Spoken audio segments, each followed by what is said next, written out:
Oh yeah, five-star LSU. I said they ain't ready for the LSU. No, they ain't ready for the LSU, huh? They ain't ready for the LSU. No, they ain't ready for the LSU. What's up, everybody? Welcome to episode 17 of the Tigers Avenue podcast. Appreciate y'all continuing to listen and supporting.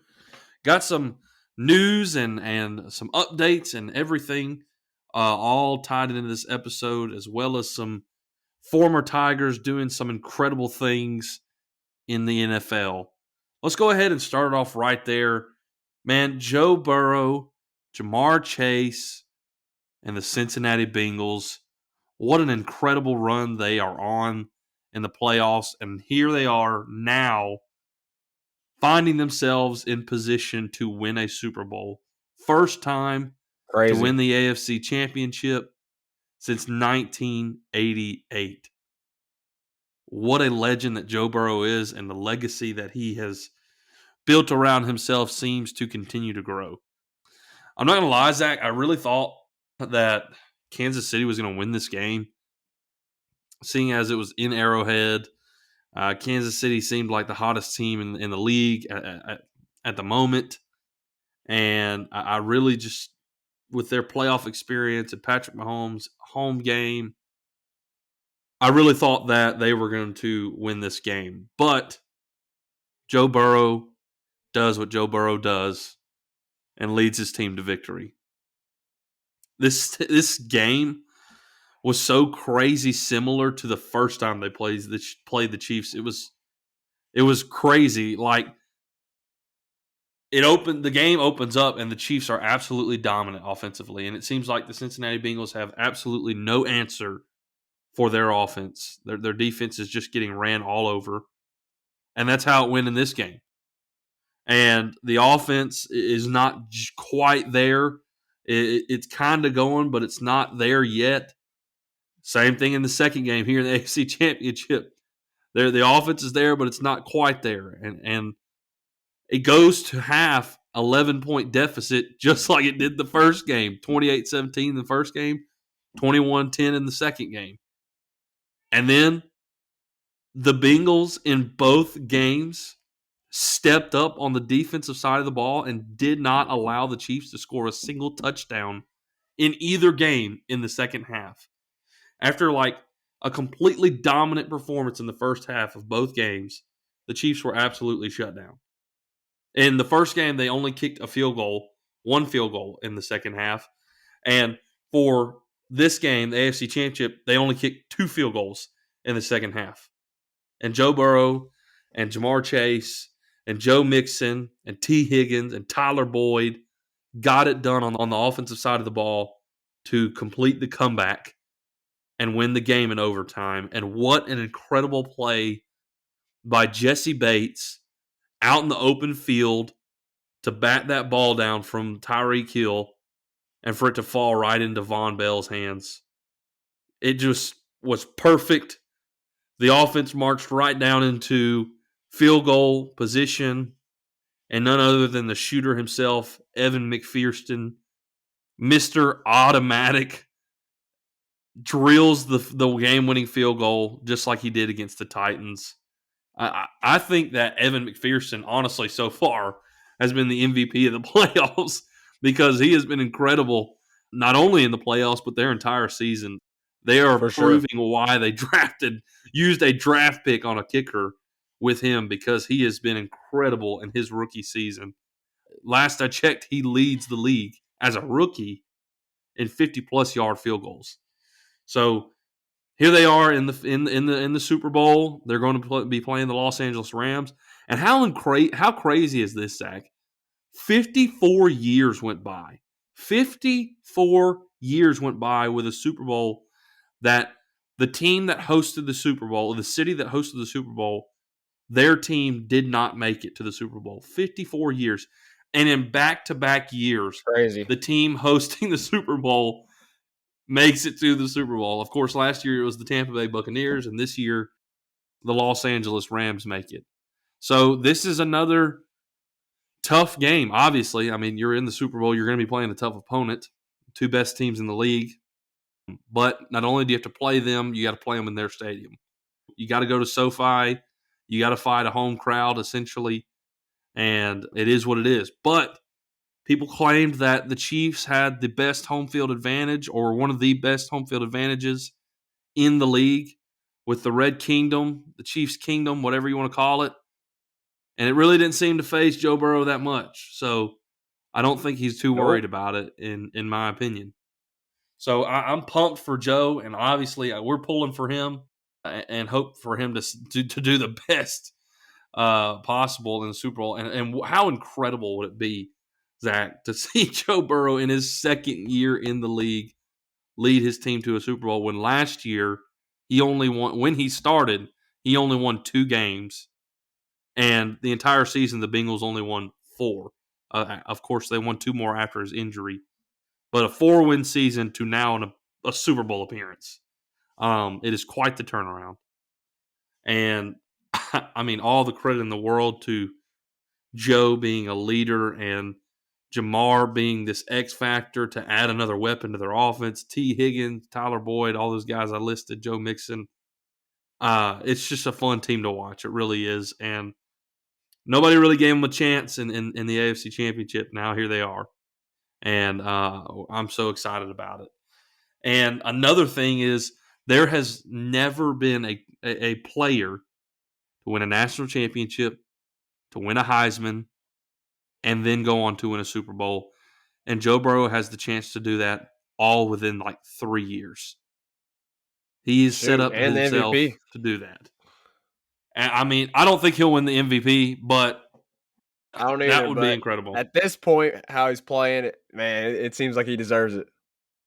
It would be incredible. It truly would. What an incredible player Joe Burrow is. He truly is just a transcendent talent.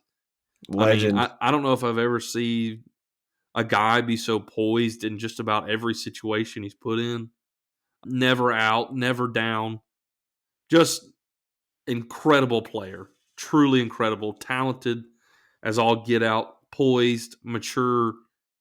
We're going to be seeing a lot of Joe Burrow for a long time in the league. And I like seeing him in a Bengals uniform. It's really fun. And hopefully they can keep Jamar and him after their rookie contracts. They'll keep them together and keep this team together as long as possible. They'd be stupid not to.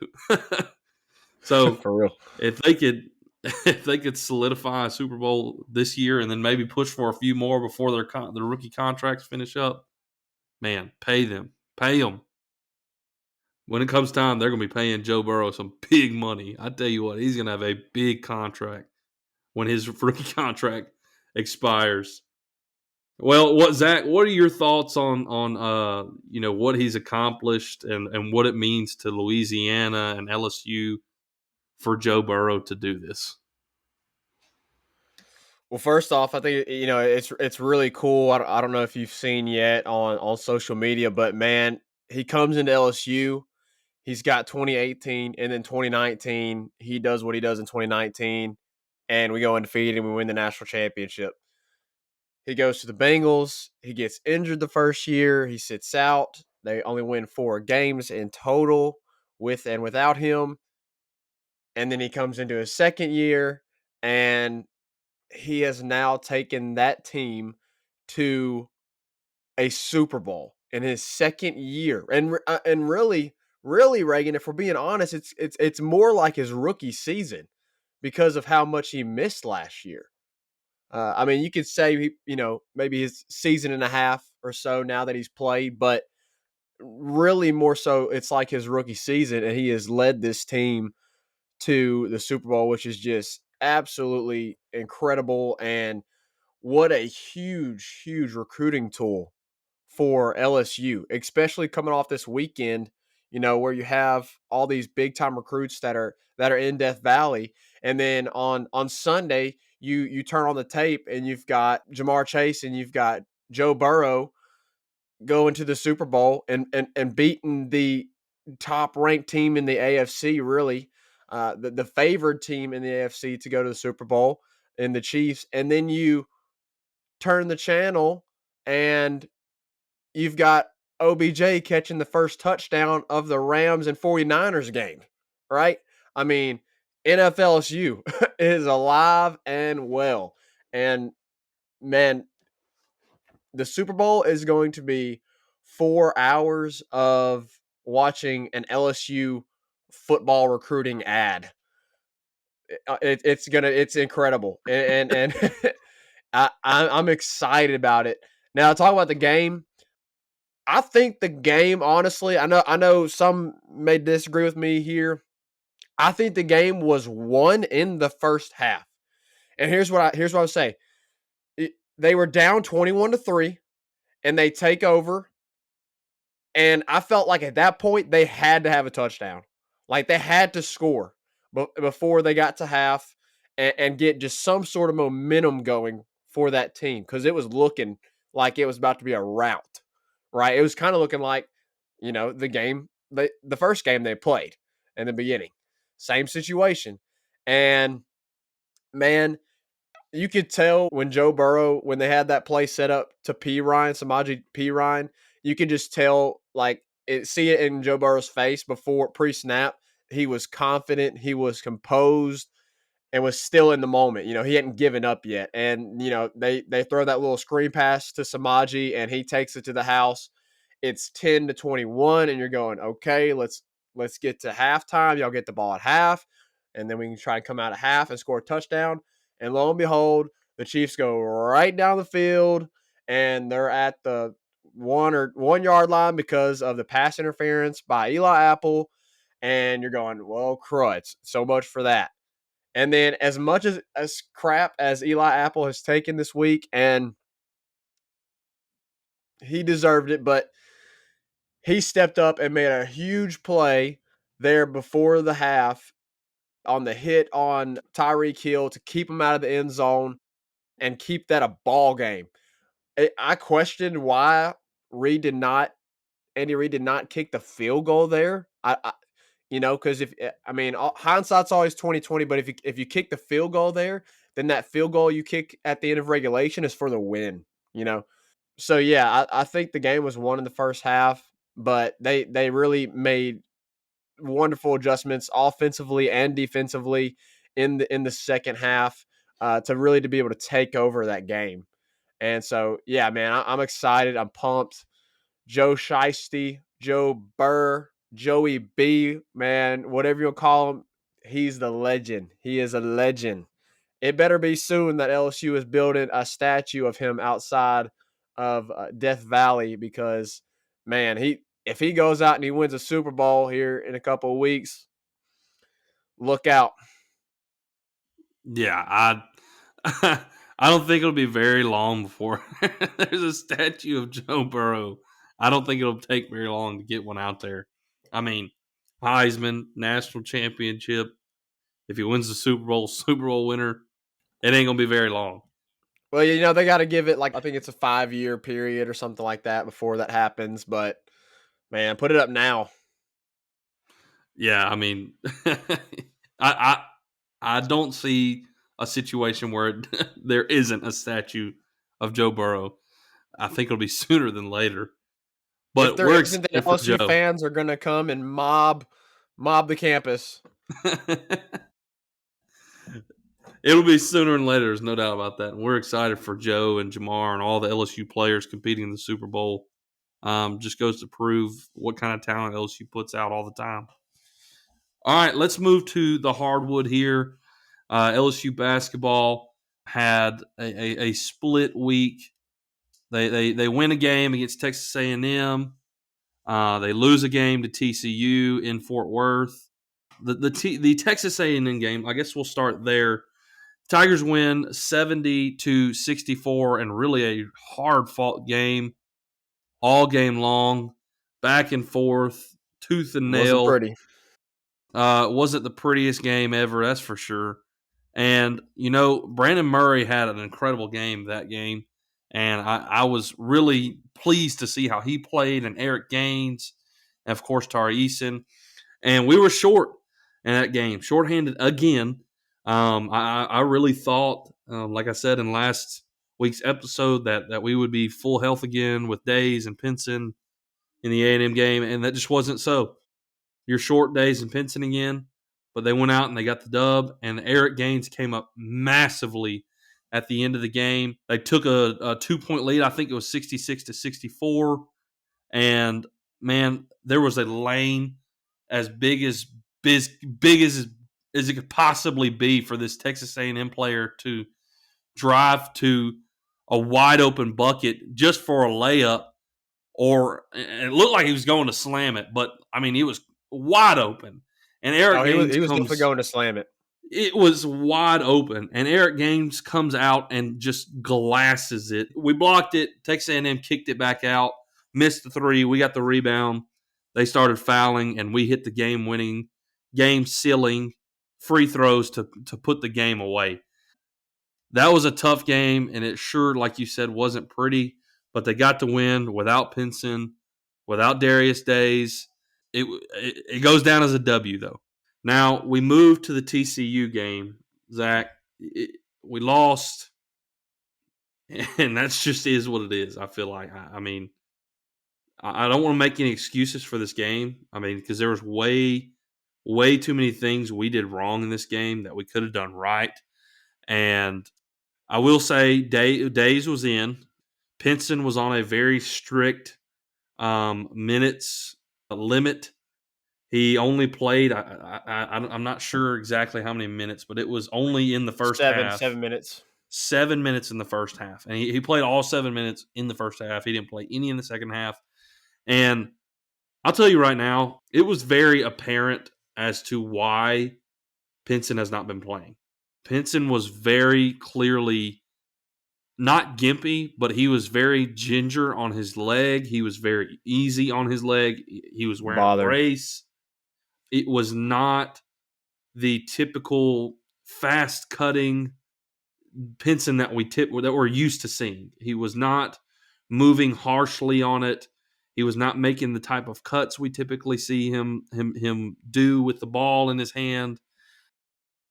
It became evident to me, like, okay, there's a reason he hadn't been playing. Like, we all understand we all understood, it was for the injury and whatnot.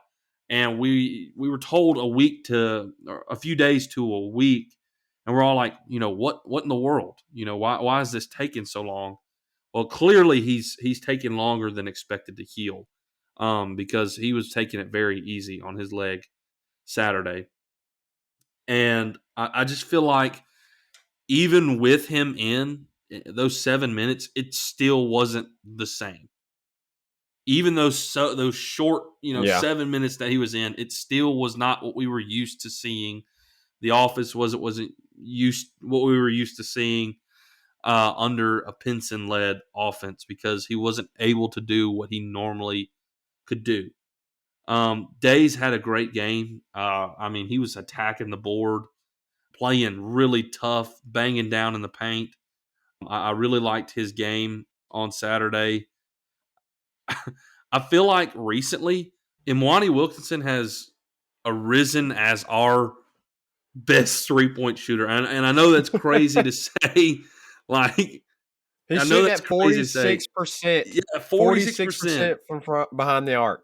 He doesn't shoot many, but when he does, he hits them a lot. And it's always in a corner. They're always either in one of the corners, and he's typically wide open. And honestly, I really think that teams are going to start seeing that on film, because it's been happening a little bit more than it had been before. We'll see going forward how that continues, but we definitely got to get healthy as a whole with the basketball team. Clearly, Pinson is clearly still not himself. And Days, has been dealing with this ankle stuff. I think he's going to be good to go for the rest of the season, unless he just retweaks it or whatever. But Pinson, I don't know. It may take him still a few games or so to get right. Thankfully, our schedule, it is lightening up. We have Ole Miss on Tuesday night, and we have about a 6-game stretch where we really need to win just about all 6 of these games. We really have to win all 6 of these games. We dropped in the rankings, obviously, because we lost to TCU. I mean, it's not a terrible loss. It's probably I hate to say this, but it's probably it's probably your worst loss of the season at TCU, but it's still a quad one loss. So it's not a terrible loss. It's probably your worst loss of the season. And it really just stunk because it was one of these games where I feel like we lost to Arkansas. I feel like we lost to Alabama and Tennessee because of injury-related issues. And in this game, I feel like that wasn't the excuse. Like finishing at the rim. We missed so many shots at the rim. It was just unbelievable. Will Wade gave a stat today. It was that TCU shot over 50% in just mid-range shots, period. But when it came to LSU with layups, they only hit 42%. Now, 42% is typically, a good percentage when you're talking shooting. When we're talking about layups, when TCU hits over 50% of their shots from just mid-range period, that's not including, I mean, that's anywhere within the perimeter, other than maybe a layup and a dunk. Mid-range shots, they had a better percentage than you did at layups. You have got to start finishing at the rim. It is clearly a problem. I don't know what the issue is, but Will Wade said him and his staff spent like an hour and a half the other day on Sunday with an NBA analyst, an NBA coach, doing some analytics on finishing at the rim because he wants to correct that problem because it's clearly a glaring problem. I can't tell you how many times I got so frustrated watching us miss shots at the rim. It was really aggravating, and this was really the most frustrating game I think I watched all season long. And what's crazy is LSU continued to fight throughout the entire game and made it a game. In the second half, they came out, put up like 3 threes in a row, and brought the lead to like 16. And it felt like all hope was lost. And then LSU called a timeout when they went up 16. LSU went on timeout, came back out, went on a 13-2 run. So they put themselves right back in it, and they were in position to win. But every time they got within 3, 4, 5 points, they could not capitalize on offensive possessions, and a lot of them were missed shots at the rim. So it needs to be addressed.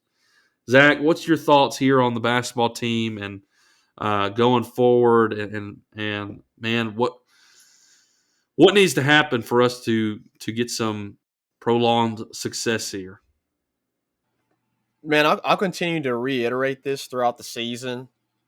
I've really liked the fight that they've shown in them when they've gotten down and they've come back and overcame some large deficits. I think that's very encouraging. I mentioned that the last podcast.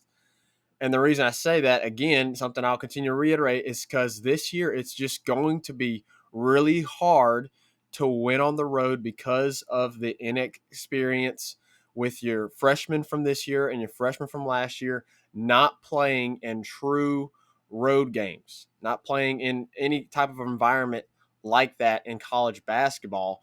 And so, those are going to be tough. Honestly, man, I think this comes down to shooting. I mean, if you just look at the TCU game, TCU was shooting almost at 50% on the night. And then LSU is shooting at 36%. I mean, that's just not going to get the job done. And as you mentioned, a lot of that is just not finishing at the rim. And LSU has got to be able to do that, especially down the stretch. Now, as you said, the schedule is about to get lighter. So I think, this is an opportunity for LSU offensively to gain some confidence in themselves because these next few opponents are going to be lower tier opponents in the SEC. And so even though it's games that you should win and we're expected to win, we need to use these opportunities to capitalize and work on our offense for when we get into the SEC tournament, the NCAA tournament, because you're going to have to score in those games in order to win ball games. I've said it, I think 3 or 4 times. I tweeted it the other day on Twitter, on our Twitter at Tigers Avenue Pod. If they can get to 70, if this team can score 70 points, the likelihood of them winning is very, very high. Now, when they struggle to shoot and they're struggling to get to 60, they're going to lose ball games. And you've seen that. You've seen that throughout this entire season. And so you've got to continue to work on the offense. Now, something that was interesting in the TCU game, the 70 points that you allowed is the highest amount of points that you allowed on the season. As I mentioned, they were shooting at a 50% clip. So, TCU they were getting buckets. I mean, I watched bits and pieces of the game while I could. I was at work. But man, it just seemed like every time the Tigers were able to pull close, TCU hit a big shot. They were just making just about everything they put up. I think this is going to be a game that you see where the defense struggled, but I don't think it's going to be something that continues necessarily throughout the rest of the season, because we've seen them consistently play very well at defense. I think this game is going to be an outlier, but it was really hard to watch on Saturday as they fell to TCU, and a team that you really thought you were going to get a win there. I mean, we were counting that. I think me and you both were counting that as a win, and they just really struggled. So right now for the Tigers, it's been kind of frustrating to see these losses. I mean, in the last 10 games, they're 5-5. And so that's been hard for Tiger fans to watch. But I think we have to hold on to the hope that we're getting into this easier part of the schedule, and they should rip off, a good, 6-7 wins here down the stretch, even more so, because you're going to be favored in most of those ball games, as we have mentioned before. So, man, they just got to work on things. I love, you mentioned Will Wade. Man, he is so just detail oriented when it comes to him wanting to fix what is wrong and what the problem is, and because he sees that and he knows it, and he wants to make sure that they address that, and he is doing that. So I have confidence that this team, they're only going to get better. They're only going to get better. And I think we're going to see that throughout the rest of the season. Yeah, and I got to agree, but they do need to. I agree that I think they're going to finish this regular season strong. I really do, and I think we're going to see probably 6 wins in a row here. I mean, you have Ole Miss, then you have Vanderbilt, A&M, State, Georgia, South Carolina, and I'm not guaranteeing we get 6 wins there, but you should get 6 wins in a row here. You really should. You will be favored in all these games. The 2 games in this stretch here that I'm worried about is the A&M and the State game. You got to play A&M and A&M. We played them close. We played them close without Days and without Pinson. If you have Pinson and Days for that game, I think obviously Pinson will be stronger by then, and Days seems like he's ready to roll. I think we'll get that one, but it's in College Station and they played us close. So that's one game in this stretch I'm worried about. And State is a sneaky good team. They really are. State has been flying under the radar, I feel like, all season long. They're 13-7, and they have some good wins, and they have a good team. They have built their team. I think I said this before in another podcast with transfers, and it's a solid team. It really is. Good news here is you get to play them in Baton Rouge. You get to play them in the PMAC, and that's a week from this coming Saturday. So you're going to be almost fully healthy, if not already fully healthy, by the time you play both of these games. So I like the Tigers to win all 6 of these. So say you win all 6 of these, you're sitting at 22-5.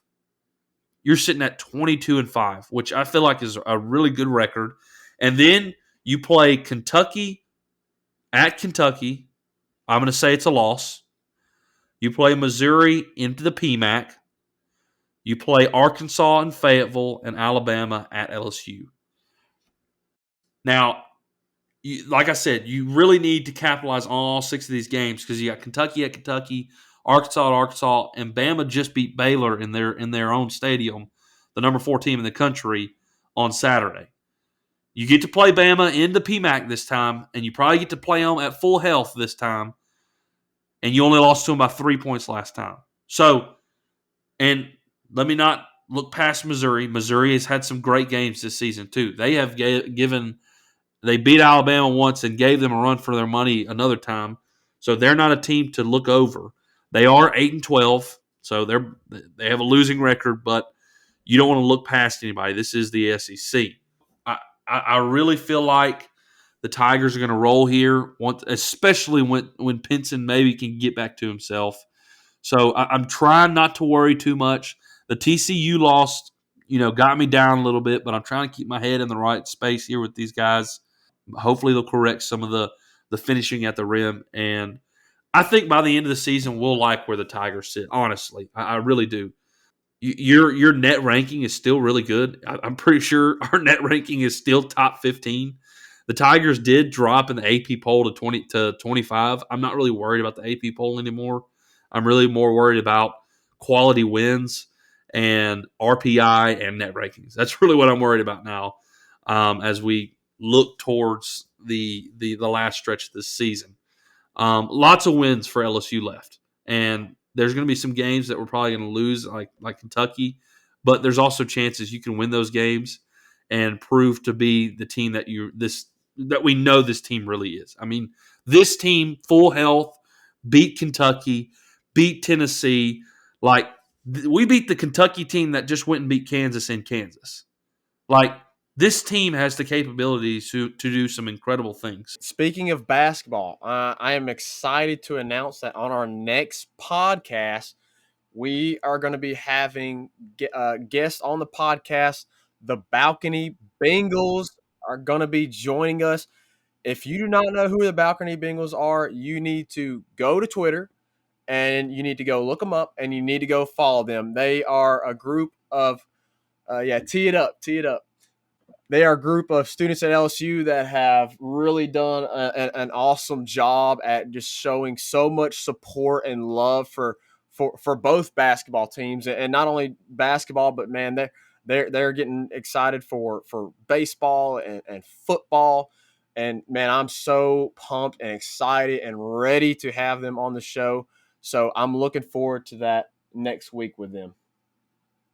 Moving from basketball to recruiting, and still sticking with basketball though here, we've got some news in the recruiting front with basketball and football. On Sunday, news broke Johan Traore has committed to the LSU Tigers. Will Wade does it again. He reels in another 5-star player, top 15 player in the country, the 4th ranked center in the country. I'm telling you, Will Wade really knows how to recruit, and this is another piece of the puzzle that Will Wade continues to add. Now, this is a big commitment, but I know y'all want to hear about football. Zach, give us the latest updates on the football recruiting and what we saw this past weekend, because it was a big recruiting weekend for LSU this past weekend. Yeah, man, it was a huge recruiting weekend this past weekend. You had Harold Perkins on campus. You had Danny Lewis on campus during the midweek. You had Jacoby Matthews on campus. Brian Kelly. They were recruiting with Douglas, the wide receiver, out in Texas. And Reagan, man, if you are following social media, it is definitely extremely encouraging. On Twitter, you were seeing coaches tweet out as Harold Perkins and LaTerrence Welch and Jordan Allen and Jacob Matthews were all at LSU's campus, hanging out, checking out the stadium. Not only that, but La Gritty was there, and they were hitting the gritty with them. Man, that was huge. those high school guys, they love that. They love that, especially at LSU. So you even had Brian Kelly hitting the gritty. If you're following the Danny Lewis visit, Danny Lewis posted a video similar to what Walker Howard posted, the slow-mo, and Brian Kelly's dancing. And he's doing like the disco, like running the peace signs through his eyes. And dude, it blew up again. The last I checked, it was at like, I think 8 million views or something like that. I'm going to have to go and look it up again and see where it's at. But 8.3 million views right now. Some people have been really giving Brian Kelly a lot of crap for those videos. I just think that is absolutely ridiculous. I saw some comments that from media members that were saying like, we feel bad for Brian Kelly. Gosh, feel bad for the recruit. Are you kidding me? Why do you think that video was posted? Because Danny Lewis wanted BK in the video. Do you think Danny Lewis posts that video if he's by himself? No. He wanted to get Brian Kelly in on the video. He had seen Walker Howard's video before. He knows good and well that Brian Kelly he's an old white guy, let's just admit it, that can't dance. But, man, they love him. They're eating it up. And you mean to tell me that an 18-year-old, 18, 17-year-old kid isn't going to be absolutely ecstatic that Brian Kelly jumps in that video and dances with him, and then he gets over 8.3 million views? Like, you mean to tell me a 17 to 18-year-old kid isn't posting that because he doesn't want profile hits and views? Let's not be dumb, okay? Let's think of this logically, okay? This is only good for LSU recruiting. It's getting out there. There are 8.3 million people now that know Danny Lewis' name, right? You don't think that man got some follows over that video? Stop talking crap about these videos. Stop talking crap about Brian Kelly and how he's an old man, white man dancing. That's not the point. The point is he is recruiting at a high level, and you're going to be butthurt whenever these players commit to LSU and they don't go to your school. So stop complaining. Stop making up bull crap because you're upset that Brian Kelly is an old white man dancing on Twitter. Get over it. He's out recruiting you. He's out recruiting your schools. Okay, now moving on from that. I really like our chances, Reagan. I really like our chances. If you're listening to this podcast on Tuesday, Monday, and Sunday night, a lot of news broke, and I'll give most of this credit to Blake Ruffino over at AYS Are You Serious Sports. Huge shout out to him. Go give him a follow. Go subscribe to his YouTube. He started giving us news on the Twitter space Sunday night that things were going on at Auburn, that things were going down. And we got word Monday that the offensive coordinator is stepping down. He's only been there like 20-something days, Reagan. He is stepping down. And Trevante Citizen, from an outsider looking in, it seemed like he was kind of leaning towards Auburn. It seemed like Auburn was a heavy hitter when it came to Trevante Citizen. And now LSU is going to be able to come into his ear and say, hey, who's your offensive coordinator? Who's your offensive coordinator going to be? Yeah, because we got Mike Denbrock right here. Yeah, we're ready to roll. And now that Joey Burrow has booted the Chiefs out of the playoff contention, you're going to get Matt House back, and he's going to be able to focus a lot more on LSU and recruiting these big time defensive guys, Jacoby and Harold, that they're trying to get right now. I am very confident. I'm very confident in where LSU sits right now with those four major recruits. You've got to get Danny Lewis. I think if there's a need, the biggest need out of those four guys is Danny Lewis. You really need another tight end in this tight end room, because right now you've got Jack Mashburn, you've got Mason Taylor, who's a freshman, and then you've got Cole Taylor. And you really haven't seen a lot of productivity out of those three guys. And the Mike Denbrock offense, they utilize the tight end very much. Brian Kelly, he's gonna go sometimes into two tight end sets, and so you need another tight end in this class. Danny Lewis is by far their top target. I think you have to get him. And then, if you get Harold Perkins, you get Jacoby, if you get Trevante, man, I cannot imagine how social media is going to blow up if you get those four guys. Yeah, I mean, if you get those four guys, several people have said it, several different platforms have said it. I don't want to hear anything else about Brian Kelly not being a good recruiter. Stop it. Stop it. He's a good recruiter. He is a good recruiter. In fact, he's a great recruiter, and we're seeing that right now. And if he brings in these four high schoolers, these four incoming freshmen, yeah, a lot of people are going to be eating their words. They're going to be eating their words on him dancing. They're going to be eating their words on talking about him recruiting. So I'm looking forward to it. Nothing is for sure. Nothing is 100%, but I really, really like the chances. Harold Perkins, he brought like 20 to 30 of his family members on this visit. I mean, that's really encouraging. I know a lot of that is just because of close proximity for the family, but I think that's very significant if you're bringing basically your entire family, extended family, on this recruiting visit. And we also have, some sources that have told us that it's very likely that Perkins and Jacoby Matthews are a duo, that they're gonna come to the same school together.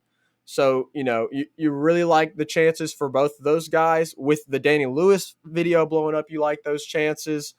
And then Trevante Citizen, honestly, I think that's the one that I am the least high on, the least confident on right now. But even him, with everything going on at Auburn, I'm still confident in him.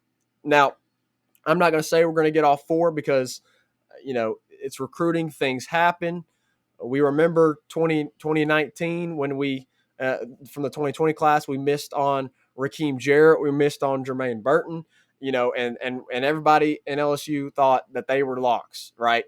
And you missed on those guys. So nothing is solid. Nothing is 100%. But from what you've seen from these guys' own social medias and just other LSU insiders and LSU other LSU media platforms, things look really positive. Yeah, I mean, I think you covered it there. I feel the same way. I really do. I like what I saw this weekend out of everything. I mean, shoot, keep dancing. I mean, it seems to draw a lot of attention and light around the program. I mean, Brian Kelly was the number one trending thing on Twitter. I mean, I mean, if it brings publicity and brings attention to the program, and I mean, Danny Lewis, like you said, was the one who posted it. It wasn't like LSU posted it, so he wanted to post it. Keep dancing, man. I mean, shoot. Look, everybody complains about like culture fit and whatnot. Like, if you embrace the culture at LSU, like LSU's going to embrace you. I mean, look at Joe Burrow. He's probably the perfect example of that. Yeah, dude. And mentioning the culture, AD, he's one of the guys that's always in Twitter Spaces with us. He says this a lot, man. The culture here at LSU is winning football games. It's winning. That's the culture. Nick Saban wasn't a culture fit. Les Miles wasn't a culture fit. And BK isn't a culture fit if you're just talking about strictly like Louisiana roots. But that doesn't matter, because what matters to the culture in Louisiana is LSU winning football games. That's what matters. Yeah, 100%. I mean, as long as you're winning, I don't think anybody's going to be upset that you have a Boston accent or whatever the accent thing is. I mean, I mean, some of the things that people are just trying to use to bash Brian Kelly are, I don't know. I think it's kind of like ridiculous. I think you're pulling strings if you're going after him saying family one time in a different way, maybe than he typically says it, and he probably like you're standing in front of thousands of people at at a basketball game. Like I highly doubt in his mind he was thinking, I better have a Southern accent for this. Like I think it's like, and I mean, like he's dancing to get these recruits. Like, yeah, it looks goofy, but I think he understands it looks goofy. Like I think he gets it. But look, Harold Perkins, Jacoby Matthews, Danny Lewis, all those guys seem to have great visits. It seemed to go over really well. Like you said, Trevante Citizens, it feels like the least likely guy, but at the same time, I feel like he's still a guy you can pull in. I think they're going to finish this recruiting class out strong. And when spring football happens, you're probably going to see some more transfers out and probably some more transfers in. So that's pretty typical. I feel like in the world of transfer portal now, you're going to see that every year now. But for this closing class, if you land Jacoby Matthews, and if you land Harold Perkins and Danny Lewis and Trevante Citizen, I'm pretty sure aside from transfer portals, it's like the number 8 class in the country if you don't even add in transfers. And then if you add in the transfers, like you're probably looking at a top 5 class.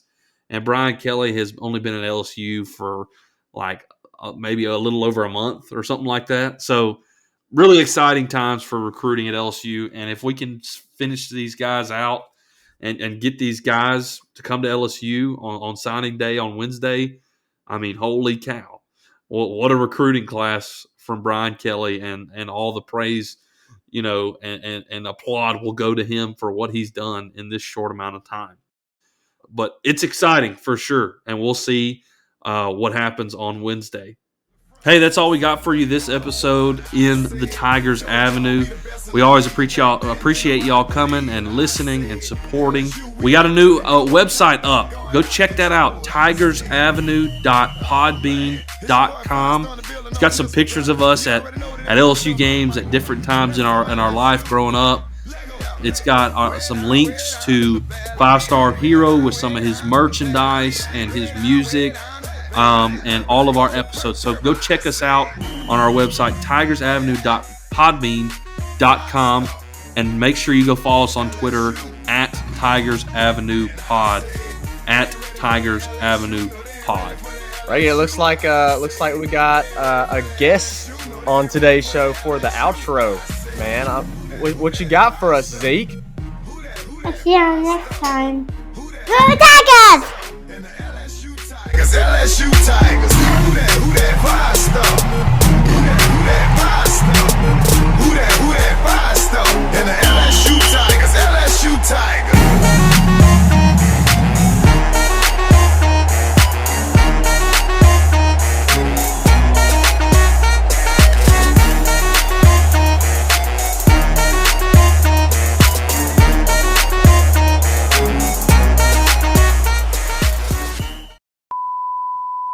Jacoby, come to LSU.